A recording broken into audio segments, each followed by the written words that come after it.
Are you down with OTC?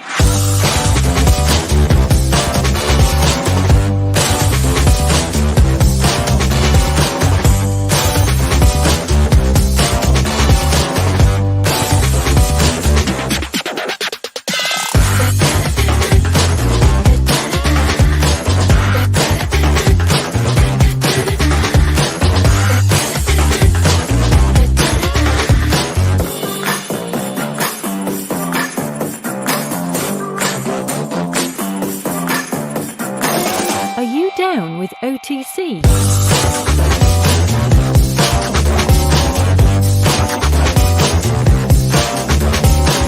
OTC.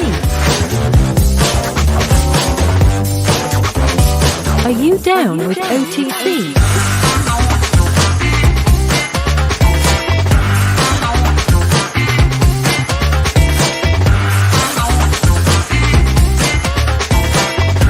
Are you down with OTC?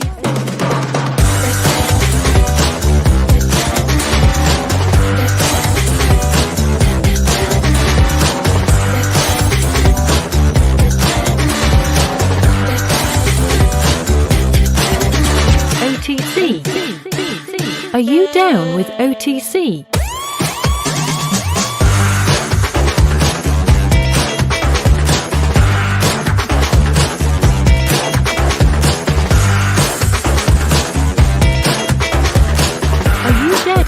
Down with OTC.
Down with OTC. Ended up. Hey, welcome to On the Chain. This is Jeff. You are here on the HODL review this morning. It's a bright and cheerful Saturday morning here on the East Coast of the U.S., down in sunny South Florida.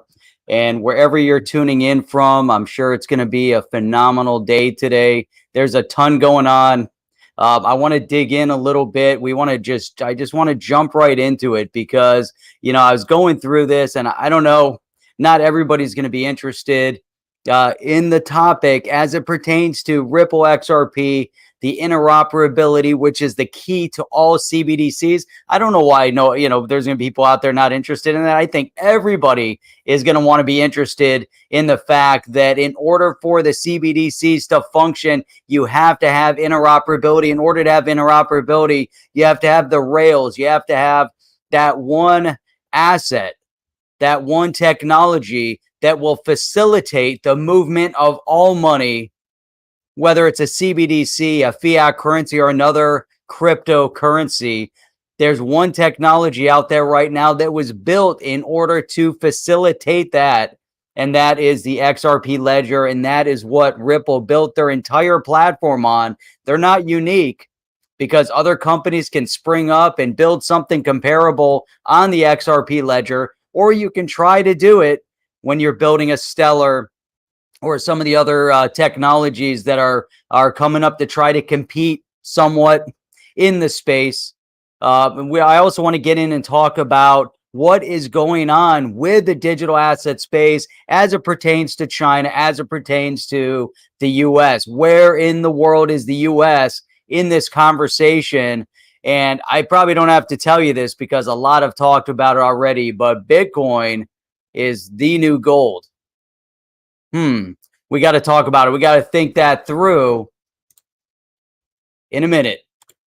I gotta figure this one out. Oh, look at that. Here we go. Let's kick it off.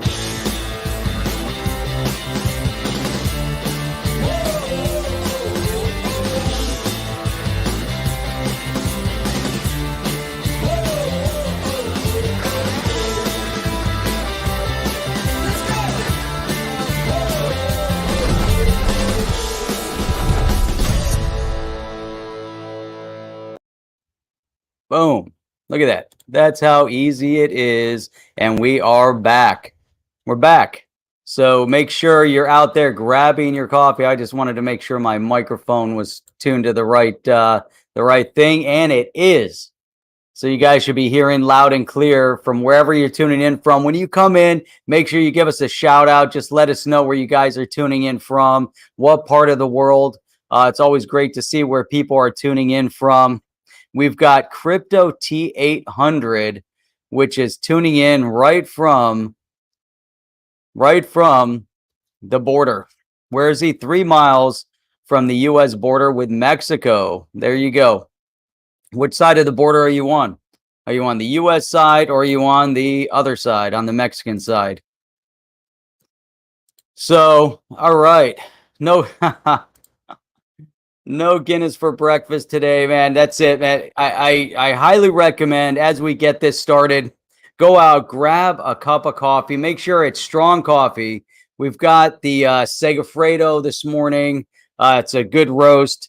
Get the red bag Segafredo if you can. If you can get the black bag, which is made for the coffee houses, that one is even better. But in order to get through our conversation today, you're probably going to want a little bit of the espresso. So, good stuff.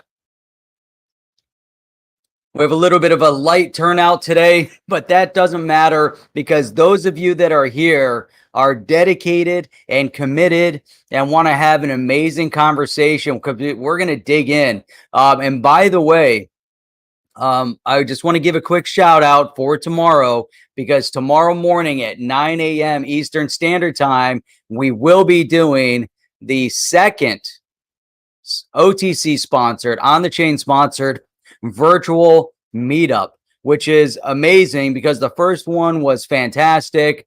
So tomorrow morning, 9 a.m. Eastern Standard Time. And if you guys want to check it out, I highly recommend that you get registered for it now, because when you get registered, you'll get a link to be able to log into the event. And in order to get registered, you have to go to otc.com/meetup.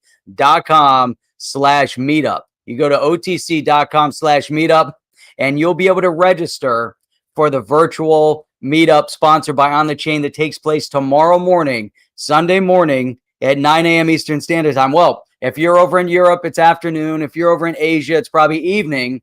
We're covering the globe with this one, so it's going to be the right time for you. So make sure you guys are able to get on. So here you go. Let me type this in right there, and it's an easy one. There you go. otc.1/meetup. So if you guys can go check that out, you guys will be good. You guys will be perfect. So let's see here. Where are we going to start? There's just so much to talk about. I want to dig right in, because one thing I think is critical, right? And when you come into this space, Chip and I were talking a little bit yesterday. He was throwing me some tweets, some comments from a number of individuals in the space.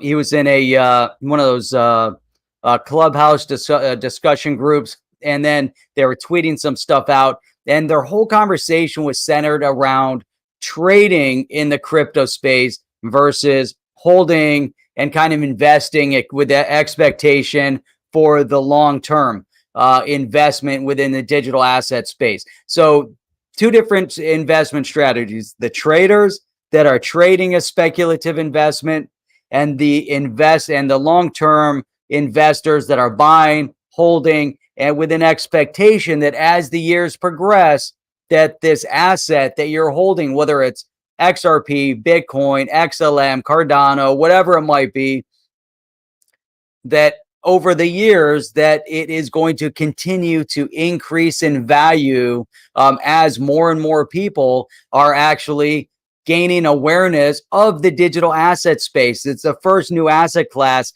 in 400 plus years. And it's right now is gaining the momentum and the recognition from the main street, from the financial institutions, that this is a technology that's here to stay.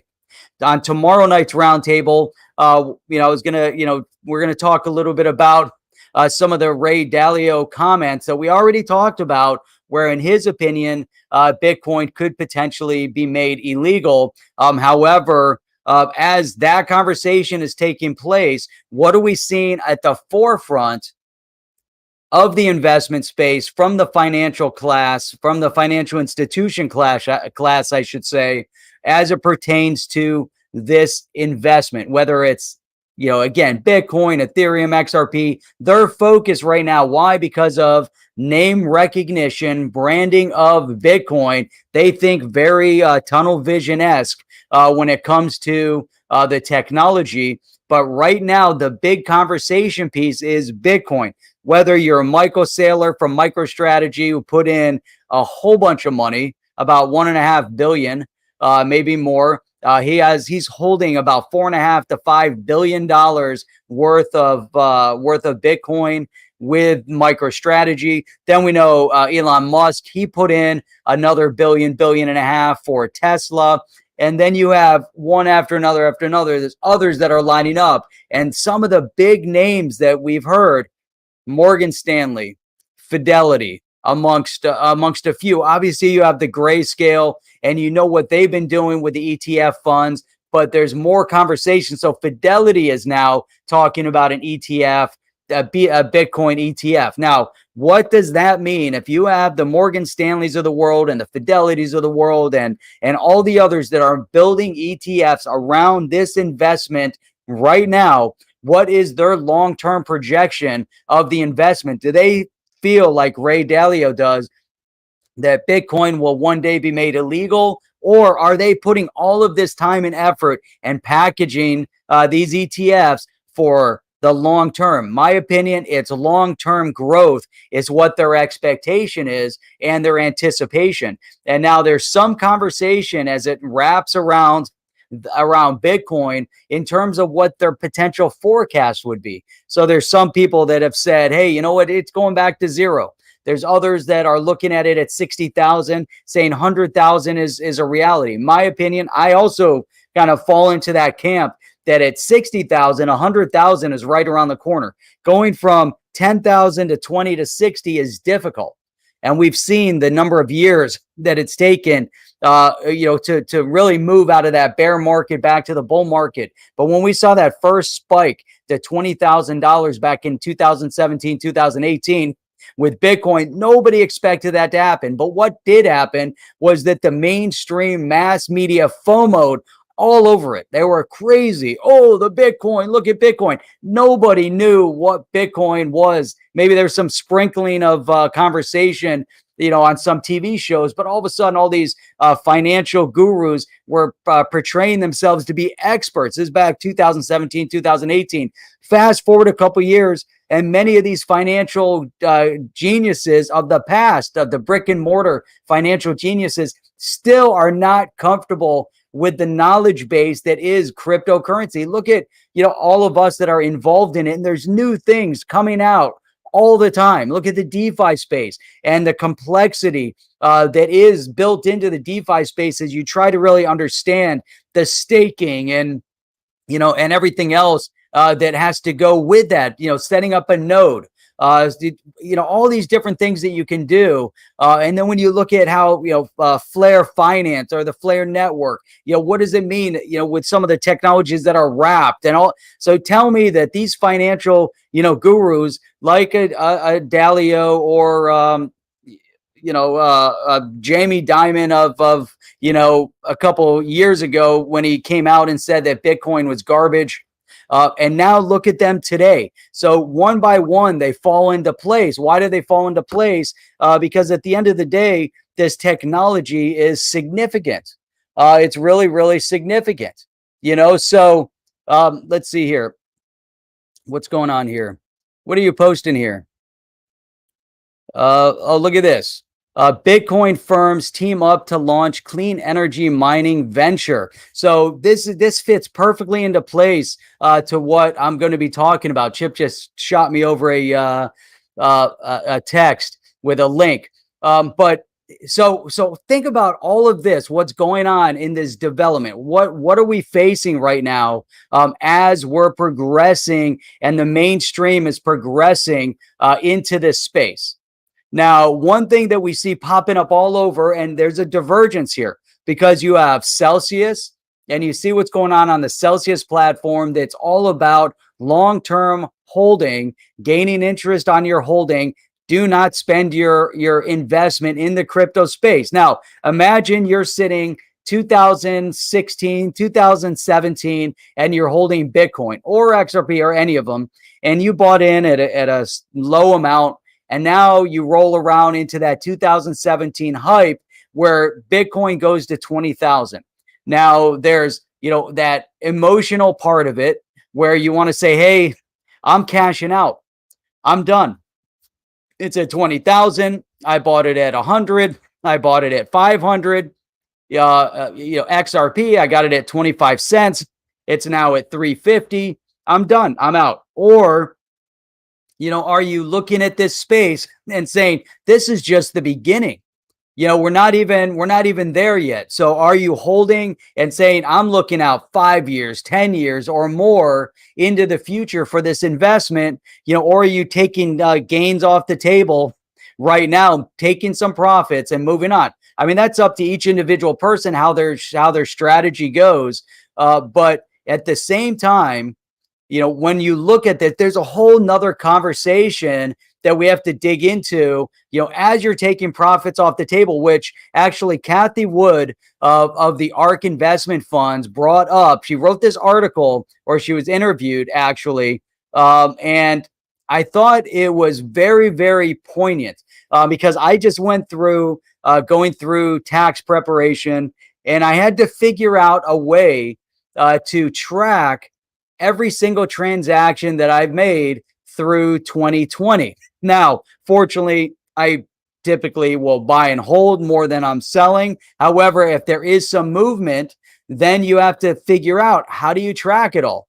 What's the most efficient way? So obviously there's a couple platforms out there that you can track it. But this one article that I read about Kathy Wood, some of her statements resonated even more based on our conversations that we've had right here on the chain as it pertains to regulatory clarity in this space. Now, this might only be relevant to the US because the UK has got some clarifications. Japan has clarification. Some other countries around the world have clarification. The US is doing everything they can to trip over themselves. Not only do they have their shoelaces untied, but they have their shoelaces tied together. It's like an old, schoolyard prank when you were little and your friend's sitting on the chair and you go over and you untie his shoes and you tie him together. And then he goes to get up and then obviously he trips. That's exactly what's happening in the US Congress as it pertains to the digital asset cryptocurrency space. It's like a clown show. It's an absolute clown show. I was looking at a snippet. I was trying to pull a snippet from Biden's speech that he just gave the other day. And I was going to put it on here. I said, forget it. I'm not going to put it on here. But what a shit show. I don't know how else to say it. We're probably going to get censored for it and get demonetized on this video. But what a shit show. I'm watching this thing and I said, this is the leader of the free world talking, and he's the one that has to make the final decisions on signing off on any legislation that pertains to cryptocurrency in the digital asset space. And he's being asked questions that he had prepared for weeks. He got questions in advance. He has the cheat sheets with the numbers of each person that's sitting in front of him with their names on a cheat sheet. And then not only that, but when he was being asked questions, he shuffles through his papers,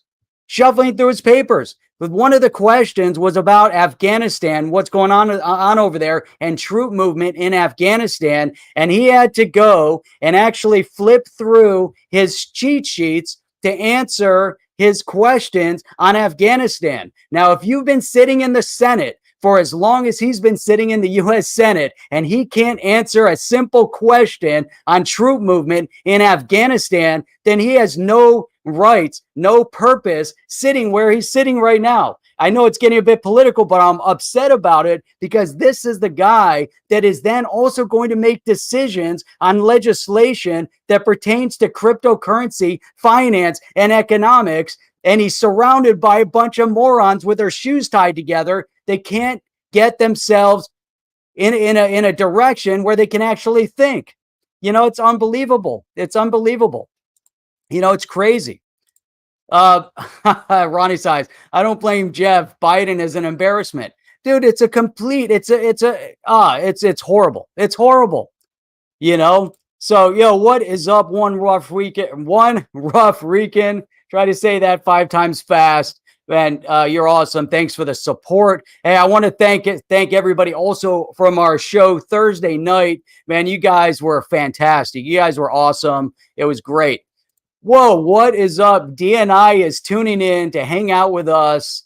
Thank you, DNI. It's great to see you. And yes, it's exactly Weekend at Bernie's, 100% Weekend at Bernie's. Man, Dakota Shipley, great to see you here live. Glad you made it on live. That's awesome. That's awesome. Devon Steve, we might laugh at him, but even our MSM mainstream media are treating him like he's some sort of messiah. Exactly. They're treating, well, Devon, I mean, 100% treating him like he's a messiah, tripping over themselves to feed him and allow him to have whatever, leniency they want to have. It's terrifying. And I'll tell you why it's terrifying. But you know what? Let me detract it. And it's terrifying for 2 big reasons: China and Russia. And we're not going to get into the politics. I'm not going to get into the politics of nuclear armaments or treaties or economic treaties, but I am going to get into China taking a leading role in CBDCs, and we're going to dig into that and kind of get into why that's important, and also why what I just said about this guy that's portraying himself to be a leader, which he isn't a leader. The whole different conversation from whether or not you think the elections were on point or not. That has nothing to do with it. You either have leadership qualities or you don't. This is a guy that has zero leadership integrity and zero leadership qualities, and he was placed there by the people around. I mean, the whole thing, whatever you want to say, different conversation, but you either have leadership quality and integrity or you don't. This country is currently being led by someone who doesn't, and it's going to unfold very negatively in many different aspects. China is taking a very aggressive leading role right now in the CBDC space, and we're going to talk about that and why is it significant. That's going to be key. But before we get into that, I want to, I kind of digressed, but I need to go back to the investment. I kind of went a little bit off on a tangent, but this is important. So this goes back to, if you're investing in the space, do you sell your digital asset and take profit off the table, or are you there for the long haul? Now, Kathy Wood from ARK Investment brings up a solid point that then goes back to what we were just talking about, and that's why I digressed into that part of the conversation. But let me pull this up, because this is, I think, probably one of the most poignant points that's been brought up by anybody in this space. Now, Kathy Wood, brilliant. She's really brilliant. She knows her stuff, and she does hold some of Grayscale in her portfolios, and she's been doubling down on some big stocks over the past couple weeks. One of them is Tesla. Now, Kathy Wood came out and put her valuation on the Tesla stock at $3,000. Then Kramer came after her, and others said that that's a crazy thought. Here's a woman that has been crushing it in her investment funds. over the past couple years. Now, one of the things that she brought up that I think is solid, it's just really, really important as we're thinking about our investment strategies and what happens, with those investment strategies. Now, one of the things right off the top, what does she say? Kathy Wood says Bitcoin investors sitting on huge gains shouldn't, underscore that, shouldn't transact with the coin until changes are implemented. Now, this is a different conversation from taking profit, but what she's saying is don't use that credit card that is tied to your digital asset. Don't use that Bitcoin to buy a product until there's proper tax legislation in place to protect you. That's what she's saying. So here it says investors should avoid using Bitcoin as a payment system until tax changes are made. That's it. Now you say, okay, why would that be? What does that mean? So she goes in and says that they shouldn't transact with a coin until the tax code is changed. Okay, let's repeat these bullet points over, multiple times over. So why is she saying it? And that's basically, these bullet points are perfect. Investors need to pay capital gains tax when they transact with Bitcoin or convert it to fiat money. And so she's commenting on this based on Elon Musk announcing that you can now take a Bitcoin and you can go buy a Tesla. So when you're using the Bitcoin, you have to be very conscientious and understand that every time you spend the Bitcoin, that you are going to be charged a capital gains tax. Now that is on every asset. Every single asset will fit into that same claim. So I think it's really important. Now, they say here, despite major companies like Tesla now allowing customers to pay in Bitcoin, she's advising cryptocurrency investors against using crypto as a payment. Now, you can kind of go back and forth on this, but it's very valid because your value of that Bitcoin, you're now going to be paying, multiple taxes on it, and it's could be detrimental. So she's even, you could even use this and say, well, it's even from a profit perspective, but you're going to pay capital gains on your profit. But the thing is, if you take that Bitcoin and you're looking and you say, well, the Bitcoin's worth 60,000, so I can go buy a Tesla. Well, your Bitcoin that is worth 60 after you pay capital gains tax on that isn't worth 60,000 anymore. You're getting, especially if you bought it at one, after you have a $60,000 profit. But this is really major. So she said the IRS has something to say about this. So if you have huge gains in your Bitcoin, I don't think I would bear much in the way of transactions until we get maybe some changes on the tax front. It says it again. But I think this really, really opens up a good point and a very important conversation into this whole world. Now here, I think it's really important. While Bitcoin was originally conceived by its founder, let's as a peer-to-peer electronic cash system. Yes, some crypto enthusiasts like Wood view Bitcoin as more of a store of value asset akin to digital gold. Now, this terminology, this is going to be repeated over and over and over again. So now one thing that companies want to do is they want to part you with your money. They want your money. They want to sell you a product and they want your money. That's their job is to sell so they can get your money. In this case, they want to sell you a product so they can get your Bitcoin because that Bitcoin is going to appreciate further in value, as is their expectation. So the one thing that Elon Musk has said is that when they sell their vehicle for Bitcoin, they don't plan on converting it into fiat. They plan on putting it into their Bitcoin holding. And so what is his expectation? Now, if you're holding Bitcoin and you made a ton of money on it, you're worth millions and millions and millions. You say, hey, I'm going to pay my capital gains on it. But she has a great point. Let's push for legislation for some sort of normalcy in this space. Now, one of the things that we're seeing, as it pertains to the US, there is no normalcy yet. Even as Gensler goes in there, we don't know where he's going to end up. Who knows? Excited for the credit card that Celsius Network is creating. Yeah. So, I don't know about a credit card from Celsius. Not sure if that's, one of the things that we heard from them is that they're not creating a credit card, not a credit card, but they're not creating a method to spend your digital asset, because their objective is for you to invest and hodl your digital asset. So here we go. Hang on. Dakota Shipley, it has currency value. We do not get taxed when we transact from USD to euro. Exactly. So that's a good point. And that's to her point, is that why would you want to pay capital gains tax on it when it's a currency moving currency to currency? Doesn't make sense. And at the end of the day is detrimental, just detrimental. So, all right, let's go down here. Hang on. There we go. IRS and Treasury need to keep it under currency or the stuff that actually works. So there's just a deem. Oh, need to deem it under currency. I was trying to keep it deem it.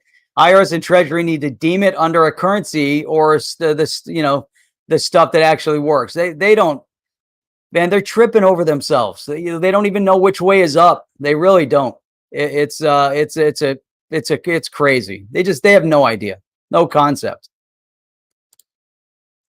What happens if there's war between the U.S. and China? How is that going to affect price? Holy crap! What a question.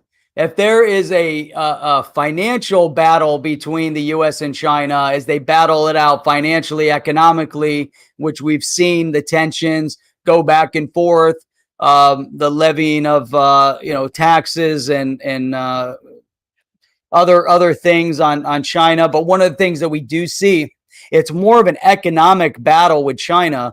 We're going through. There's going to be some delistings.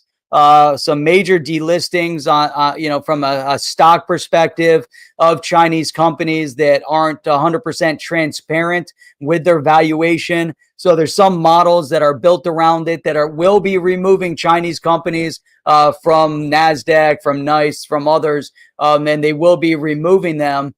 And, we'll see what the reaction is. What is the other side going to do? What is China going to do as a retaliation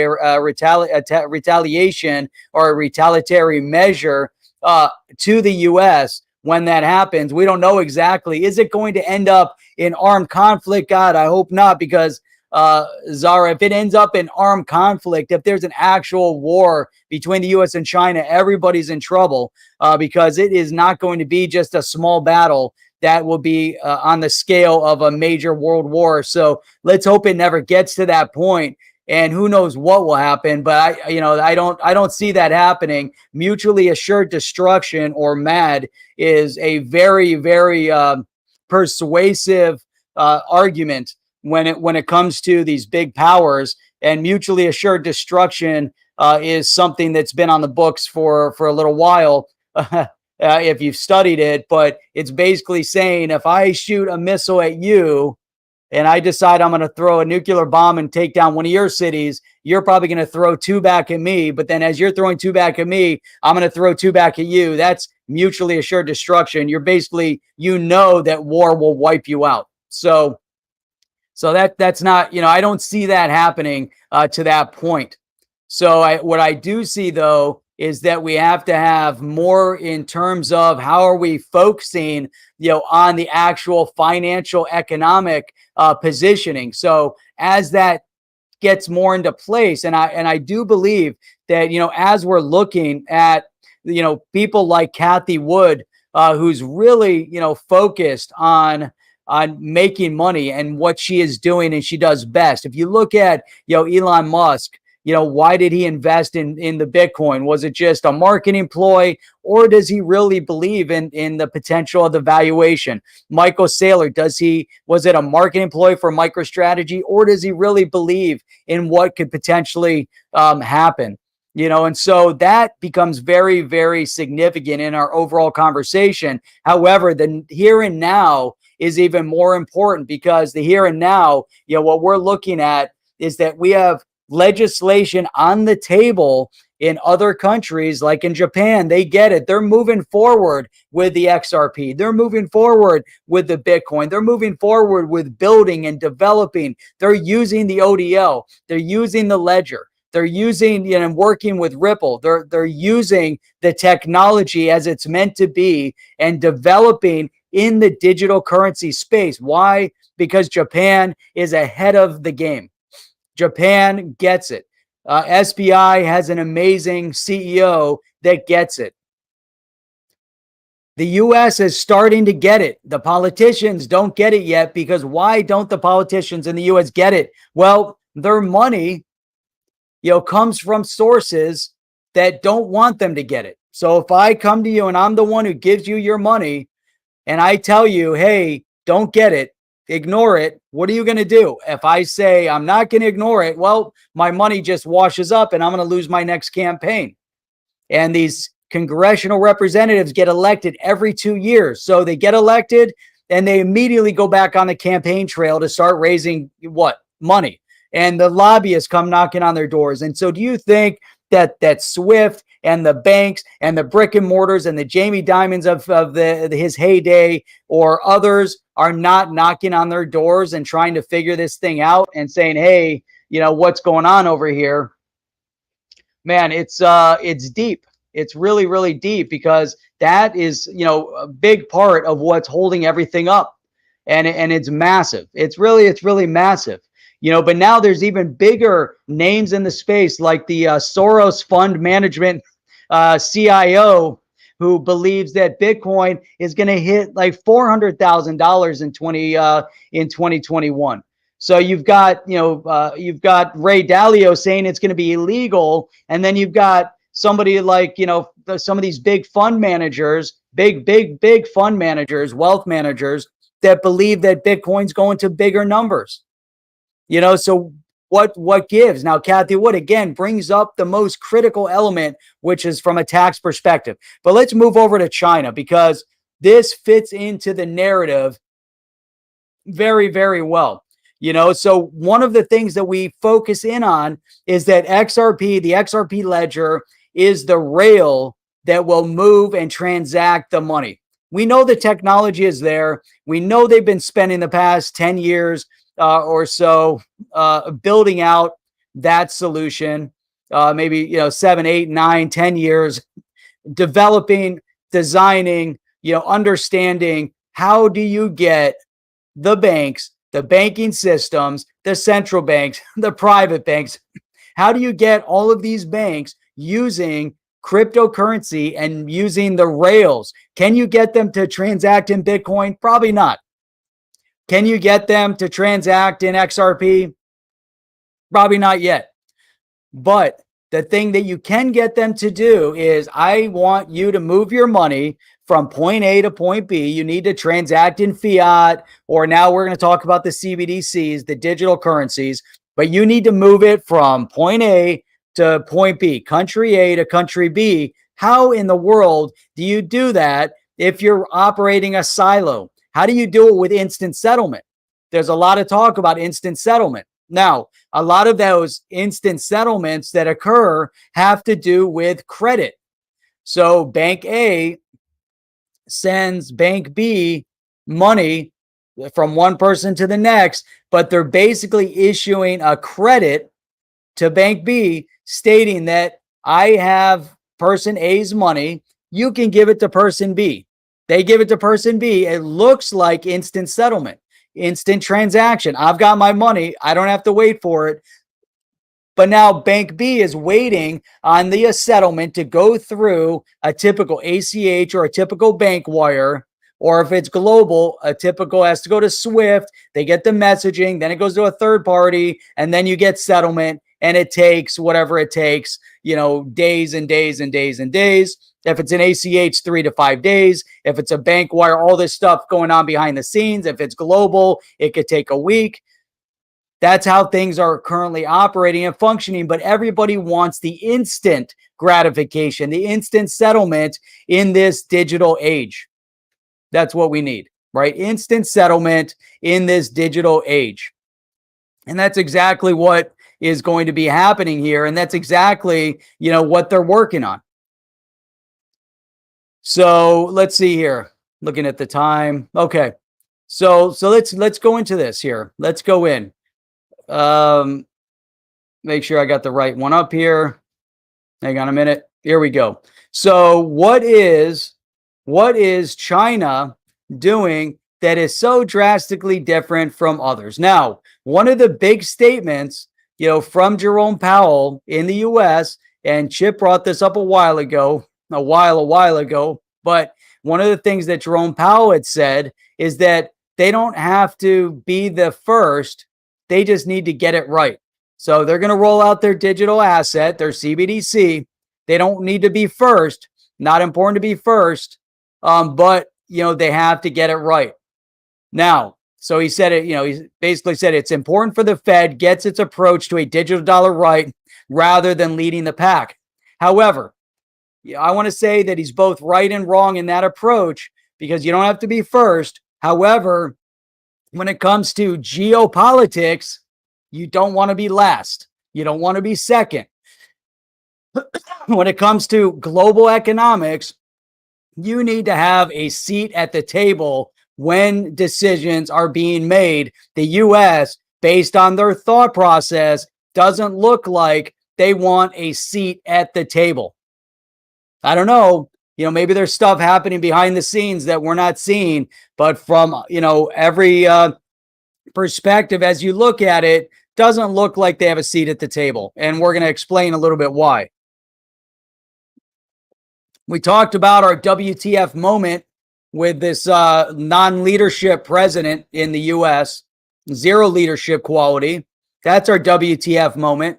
How do you have this guy sitting in office, zero leadership, is going to have to make a decision on this? Now, you've got the SEC, you've got the CFTC, you've got the Federal Reserve. You have a lot of buffers in between that will be negotiating and deciding and figuring. But we know the SEC is tripping over themselves. They don't get it. There's some issues with that, as we've seen. The SEC case against Ripple. Really, the SEC case against the cryptocurrency community at large in the US. They don't seem to get it. Does the CFTC get it? Not sure. Does the Fed get it? The Fed has been protecting their brick and mortars. I think they're starting to get it. They're seeing the competition. A lot of the articles always bring up Facebook and Diem and all that, but they ignore everything else. They're starting to get it. China gets it. China 100% gets it. They understand their moment in history is now. Go back a year ago, the whole world looked different.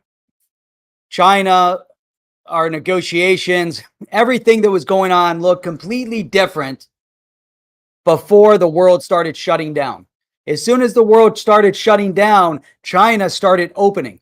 Now, you might not have had visibility to it, but as the world shut down and there was a deficiency in all types of protective gear everywhere in the world, masks, gowns, gloves, booties, anything, any protective, whatever.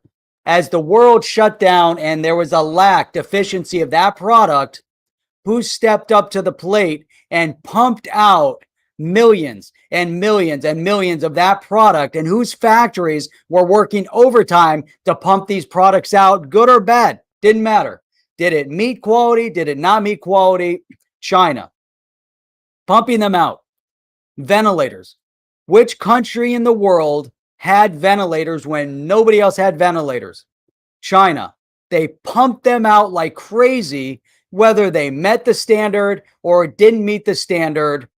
Unfortunately, a hospital group in the UK and others had been duped by buying certain ventilators that were not standard to what they needed in the hospital space, and people died as a direct result of it.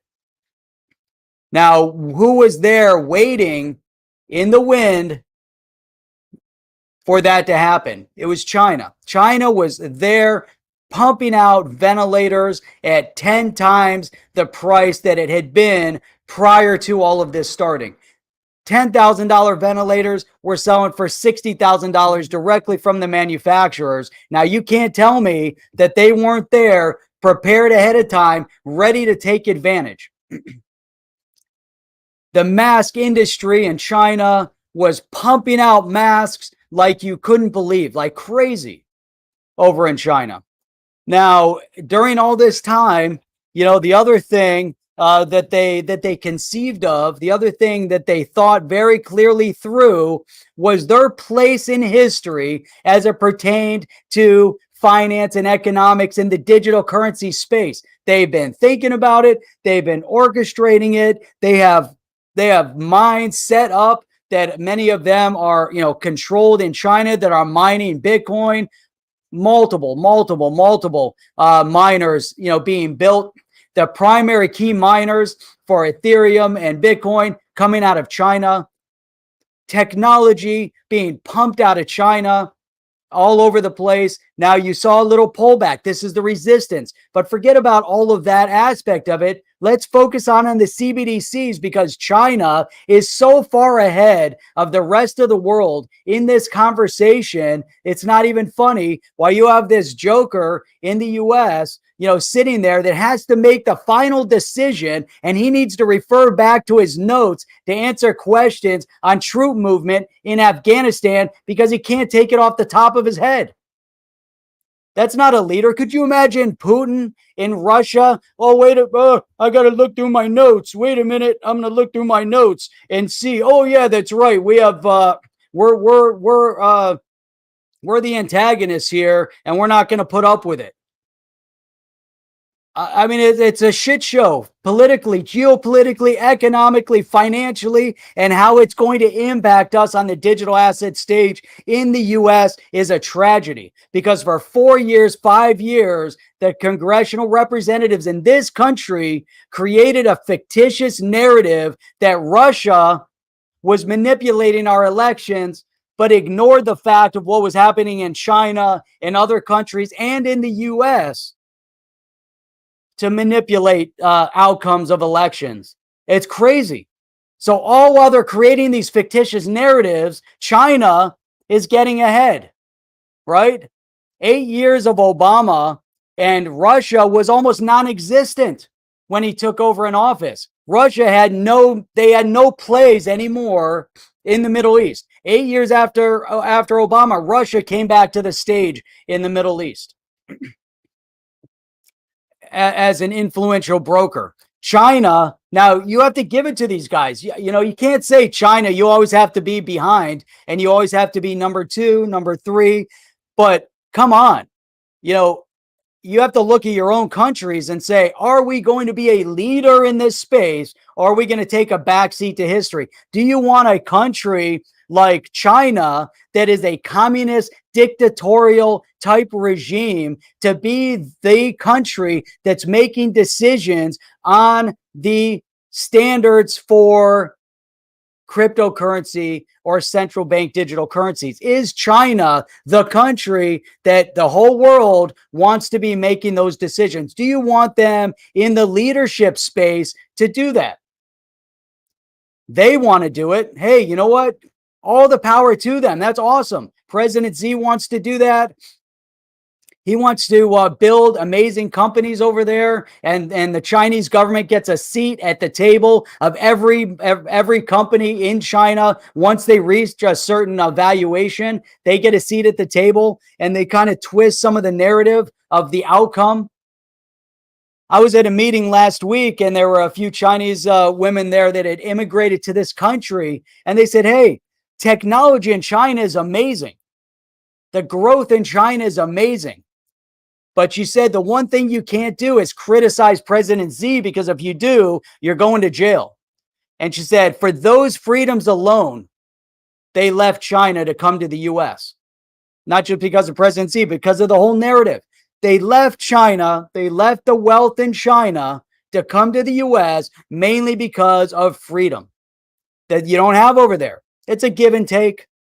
If you go back to the history of China, when they were opening up this quote unquote capitalist economy over there, there was a lot of struggle and turmoil between communism and capitalism as they opened it up. They found their mechanism of how to control their people. The central bank digital currencies is that last element of control of the populace over in China to determine how you spend, how you tax, how you track everything, every movement, every person, everything you do. Take it out of paper, put it into digital. They've moved over into digital currency over the years. They've digitized their economy. They're running around in China with cell phones and QR codes, buying things way before anybody else.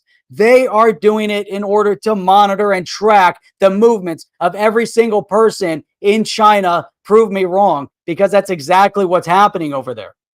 Now, you want to take that technology and plug it in over here. One of the things that we heard also, we talked about it on Thursday night, Chip and I, but China has no privacy. In order to bring it into the US, you need to have privacy on your digital currency. Can you have privacy on your digital currency? Can you trust that the governments are going to do the right thing by monitoring your every movement? We already know that the government in Canada already stated that this is a very useful tool to make sure that everybody is paying their taxes.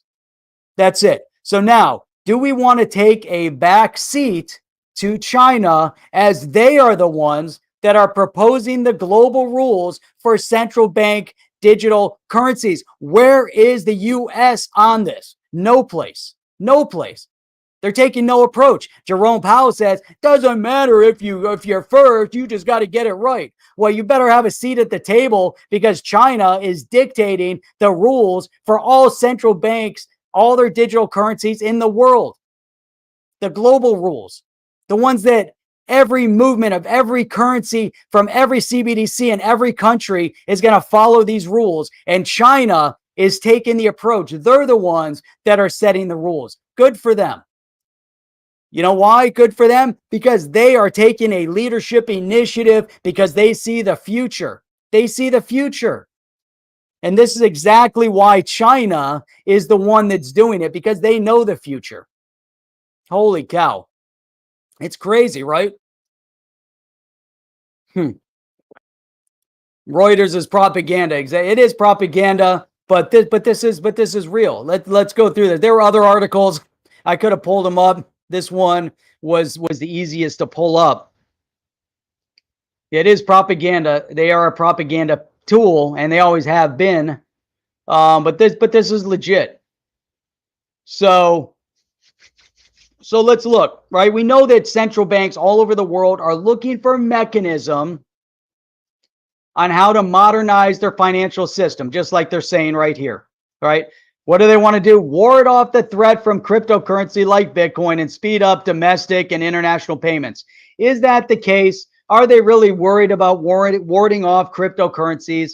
To an extent, yes. You know, they are concerned about that. Why? Because as China found, as India found, as Russia found, once the cat's out of the bag, you can do whatever you want to do to try to outlaw the exchanges. People are finding a way around to get to their digital assets.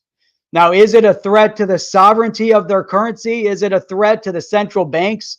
The central banks, the brick and mortars, the old school, it's a threat on a global scale, because that's how they make their money. So digital assets are a threat to that network, you know, but you know, what are the things they need to do? And everybody knows it. You have to speed up domestic and international payments, for God's sakes.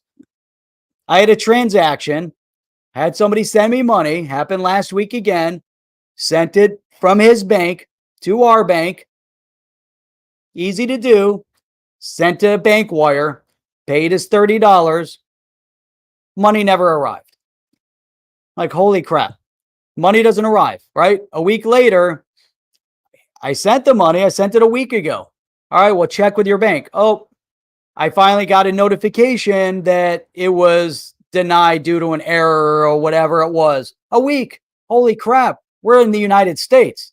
And we waited a week until we got notification that his bank wire had been rejected. So yes, every bank every country, every central bank understand you have to speed up both domestic and international payments. Now, China, now is it propaganda? It very well could be that China's much further ahead, but they are much further ahead. Come on. You can tell. Why are they much further? Because I don't care if they have it, they don't have it. They're the ones that are proposing the rules for the CBDCs, and they're taking a leadership role. Exactly what the U.S. should be doing. The U.S. should be sitting at the table, taking a leadership role and saying, we understand digital currencies are the future, whether it's this year, 5 years from now, 10 years from now, 15 years from now, but we are going to orchestrate the rules. We're going to get the Europeans, we're going to get the Asians, we're going to get a representative from Africa, we're going to get a representative from the Middle East, we're going to get a representative from South America. We're all going to sit at the table and we're going to discuss how do we roll out digital currencies. Nope, that didn't happen.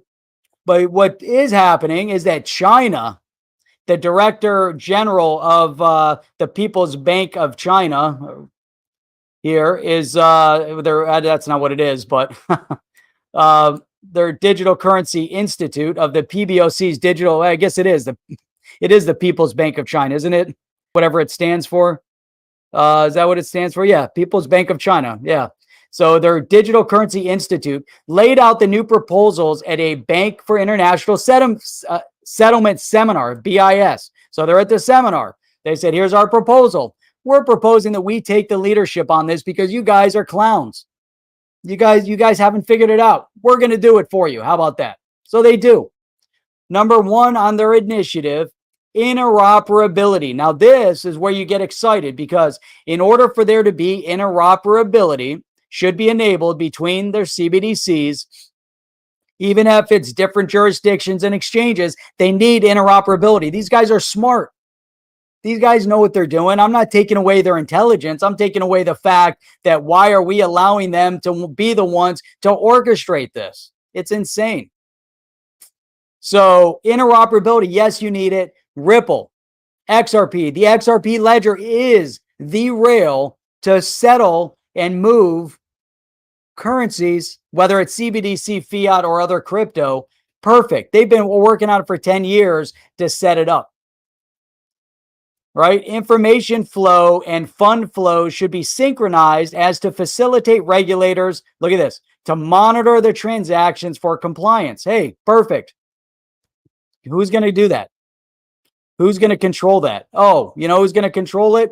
China. They want to control it. Of course they do. But it's smart. You got to have an information flow and fund flows.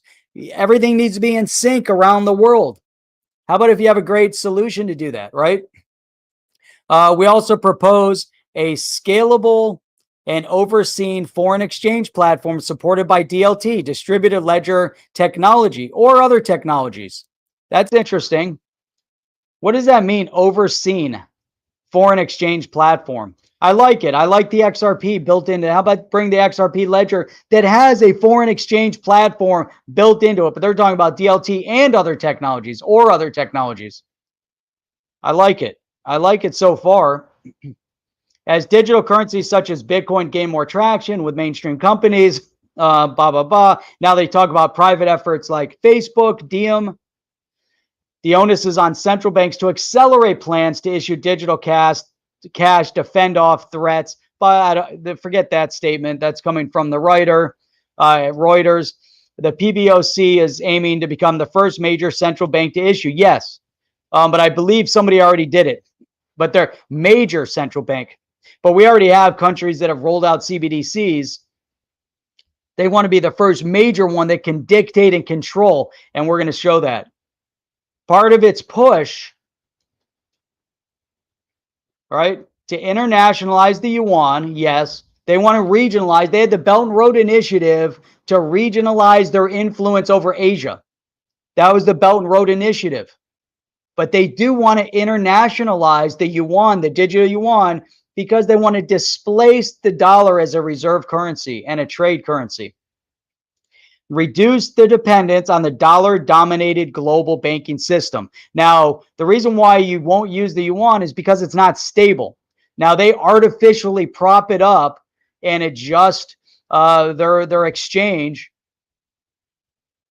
One of the reasons why people don't use the yuan, one of the reasons why people don't use the rupee, one of the reasons why people don't use the many other currencies in the world that aren't stable.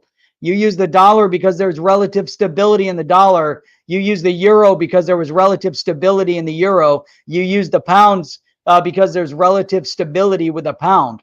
You don't use a lot of these other currencies because there's no stability. Even if you go to the yen, the Japanese yen has somewhat of stability. However, not enough, but you can transact in the yen. If you go to the IMF and they have their basket of product, they have the yen, they have the euro, they have the dollar, they have the pound, they have the yuan. They have their basket of currency to help other countries in need. But look at this. We know that the European Central Bank is exploring the intro of a digital currency, a digital euro. Now, let's skip that. CBDC that gain wide acceptance in international trade and payments could ultimately erode the dollar status as the de facto currency of the world trade. Now, maybe not. We don't know exactly what's going to happen, but that's their objective. They want to take a lead role. They see the writing is on the wall and they want to take a lead role in the conversation. And the U.S. isn't. Why? Because you've got guys like Jerome Powell who are holding on for dear life, right? They're hodling their power. They're hodling their brick and mortar power over fiat. But they understand they have to move in that direction. That's why he said that they need to get it right, which I agree 100% with him, 100%.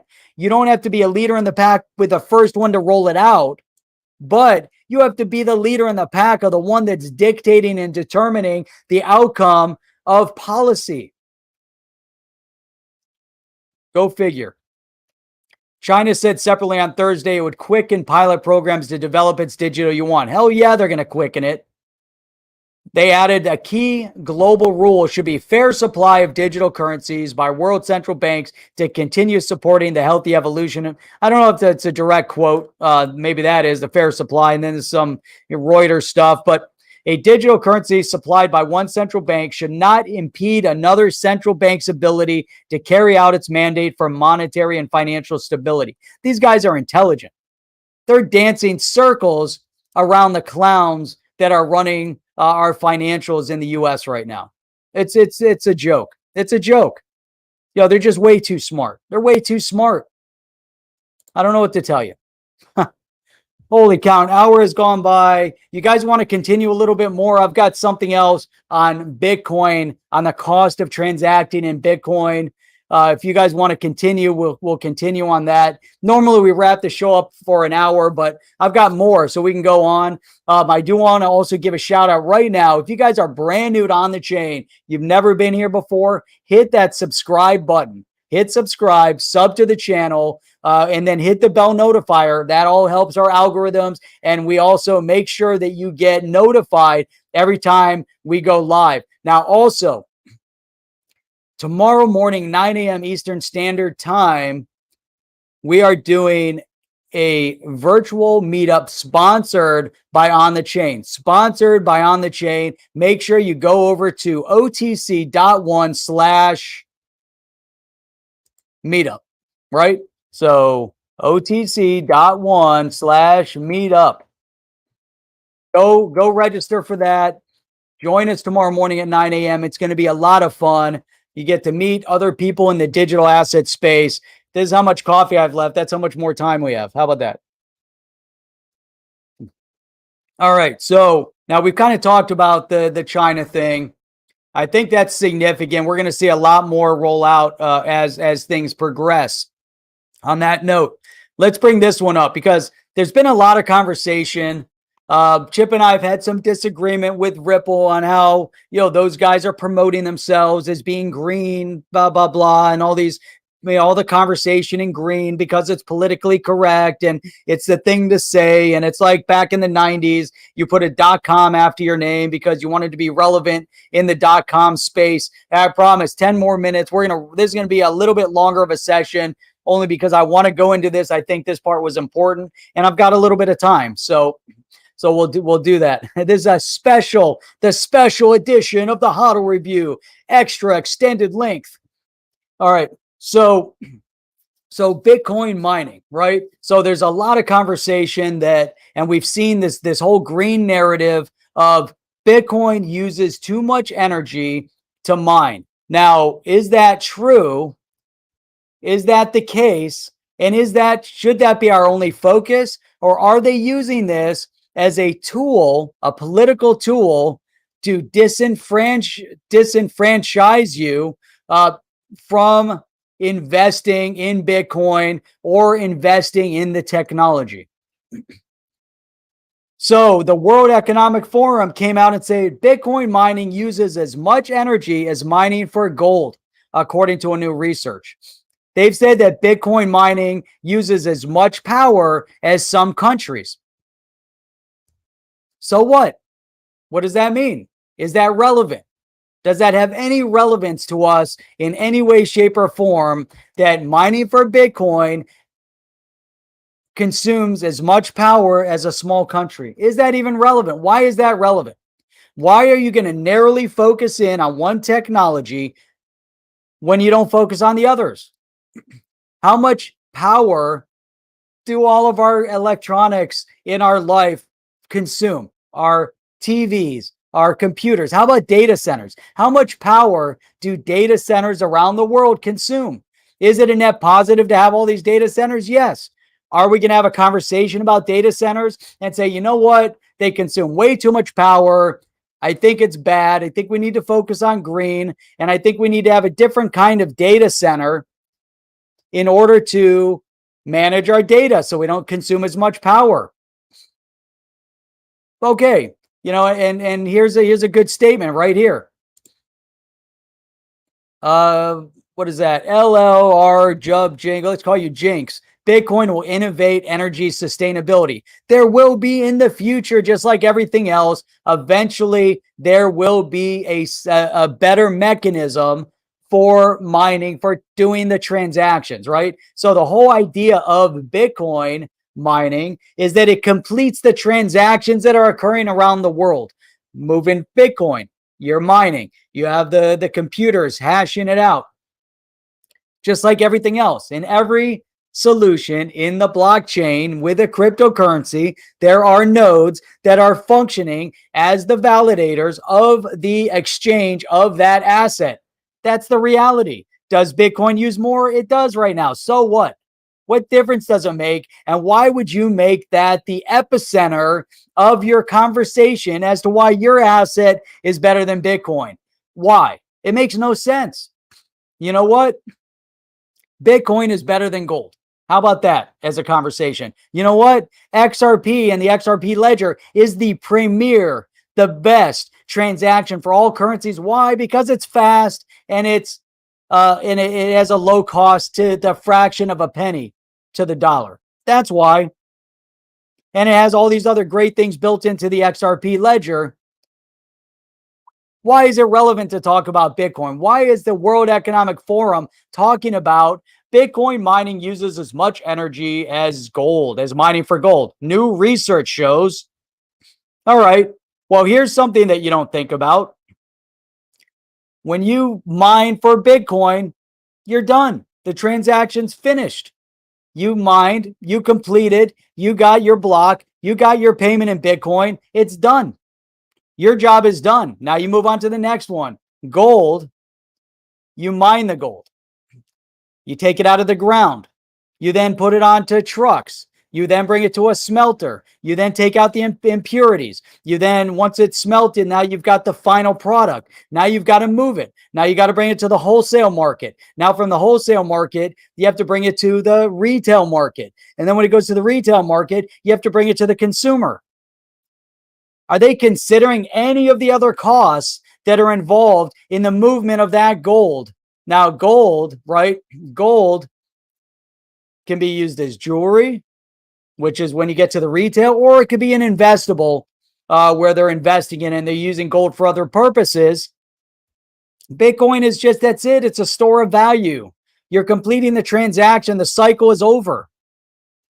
But with gold, there's so much more that goes into it. A lot of extra power that goes into it. Forget about it. I mean, it's crazy, but this is the conversation. This is what they're telling you. This is the nonsense, right? And you want to see how much more nonsense it is. We're going to get into, we'll break down these infographics. I thought this was just kind of cool. The amount of electricity that is consumed as an overall relative for global electricity. But before we go there, why don't we go back to 2014? And this is just one article. Forget about the source. There are a whole bunch of articles like this. 2014, the spiraling energy consumption behind your smartphone. That was 7 years ago, 2014, as people were starting to buy up smartphones like crazy. The spiraling energy consumption. Researchers are trying to address the mobile telecom industry's dirty little secret by developing energy efficiency technology. Hey, did they figure it out? I don't know. But you know what? People don't care. Nobody cares about the energy that your cell phone uses. Why? Because everybody wants one. Everybody needs one. Are they going to get it and make it more energy efficient? Yeah, they are. The batteries last longer. But think about the energy and consumption. Apple and Samsung making a brand new phone every single year and getting people to flip their phones and buy a new $1,000 phone. What is the energy consumption and the pollution that's created by forcing people to, and when they brick your phone or they make your phone irrelevant, what is the impact on the environment of all of these disposed phones around the world because you have to get a new one every single year? Do they think about that? No, nobody cares. Nobody cares about that. Nobody cares about the new iPad, that you're constantly buying a new iPad. They don't even factor that into the energy consumption. But then why are they focused on Bitcoin mining? Why? Because it is the FUD. Who said it was the FUD? Jinx. It's the FUD from the brick and mortars that are competing against the Bitcoin and against the XRP and against the Ethereum because they don't have anything else to say. All they have to say is Bitcoin uses too much power, and it's using as much as it takes to mine for gold. Okay, irrelevant. But that's their conversation. But that conversation is also factoring into other conversations in the digital asset space. So now, as we drill into this, we look energy consumption of information technology from digital information world. I don't know, you get into it. 70 billion kilowatt hours a year are required to run the internet. 70 billion just for the internet. Production operation. Wait. Where's my, the graphics is down below. Hang on. They have all these terms. I don't know. Bitcoin takes, what is, I don't even know what does T stand for? I forget. Is it a terawatt, kilowatt, terawatt? Bitcoin takes, I think it's a terawatt. It's called a terawatt energy per year, with aluminum consuming more energy as compared to other cryptocurrencies. So it's second as far as, the one entity consuming a lot of power as aluminum takes. But we know it's consuming as much power as mining for gold. The tech sector needs to work on devices that consume less energy and does not burden the world. So, hey, great, but that's good for the tech industry, but why not for Bitcoin? Why is everyone singling out Bitcoin and trying to use that as a slogan for promoting themselves? It's just wrong. It's so irrelevant. Current estimates suggest that networks and data centers consume more than computers. Of course they do. Communication networks, 36% of the total global electricity relative to total IT consumption. Communication, 36. Data centers, 30. Computers, 34. Electricity consumed by digital devices and infrastructure is 7%. But now we can look at the terawatts, right? 2010, it was 2,000 to 8,000. Today, 8,000 terawatts. Bitcoin is consuming 20. But the total is consuming 8,000. So look at that. 70 billion kilowatts to run the internet. So here's the size in terawatts. China is using 7,000, or in production in terawatts, 7,000 terawatts. The US, 4,400. China, 7,000 in China. Japan is 1,000. Saudi Arabia, 300. The UAE, 1,300. So Bitcoin is using basically twice, or is using less than 10% of Saudi Arabia, a little bit more than 10%, probably almost 20% of the UAE consumption. For China, 20 is just a little fraction of the total that's being produced. A little fraction. You have 509,000 data centers, 26.6 million square meters. I don't know. It's just a lot of data, but I thought it was interesting because why is it relevant? Look how many mobile devices there are. 8.9 billion. Let's call it 9 billion devices active. Each phone uses 2 kilowatt hours per year, 12 for a tablet. 20 billion IoT devices by 2020. This might be a little older, but energy consumption. Manufacturing is 45%. You drill down, forget about Google, Amazon, how much you use to do that. 14 kilowatt hours streaming a 3 gig movie. Oh, maybe we should stop watching movies. How about that? 78 kilowatts playing video games. Maybe we should stop playing video games. Then they're like, so they break it down. 20 terawatt. If I think it's a terawatt. I don't know.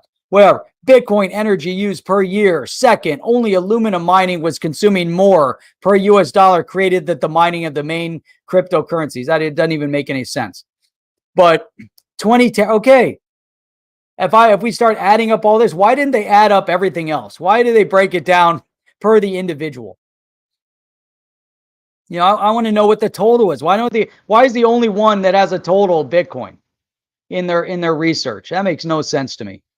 You know, you don't see the total terawatt hours of everybody else, of everything else in this, but you get my point. You get the idea, you know, that it's absurd. It's FUD. It's just more political speak. It's just nonsense, you know? So there's so many other mechanisms that are going to facilitate the transaction, because if you're going to create FUD about Bitcoin, they're going to create FUD about everything else. They're trying to slow it down. It factors into our entire conversation that we had before, you know, but you got to change it. The whole world is going to change. The whole world is going to adapt. But right now, it's irrelevant. It's so irrelevant, the energy consumption that Bitcoin consumes against everything else. We consume more. You know, with all the other devices around us, like they said, 70 billion just to run the internet. The internet's valuable. Is Bitcoin transaction valuable? Does the cost or does the benefit outweigh the cost of the Bitcoin? Does the value of the internet outweigh the cost? Are they finding better ways to harness energy? Yes. So then the conversation becomes irrelevant. So, hey, I kept you guys an extra 20 minutes. That was awesome. You guys are fantastic. If there's anybody brand new here, make sure you hit the subscribe. Make sure you hit the bell notifier. Tomorrow, check out Chip's comment right there. Tomorrow morning, 9 a.m. Eastern Standard Time, the second On the Chain sponsored meetup. Make sure you guys register for it, because you need to register to get the link. And you know, that's it. That's it. You guys are phenomenal. This was a great conversation today. You guys, I was watching your input come, but we'll all meet up tomorrow morning, get to hash it out. You guys can talk amongst yourselves at the different tables. It'll be really, really cool. And then join us Sunday night on the roundtable, and we will check you guys out on the next one. I'm out. Are you down with OTC? Please like, subscribe, and click the bell to be notified when the next video drops.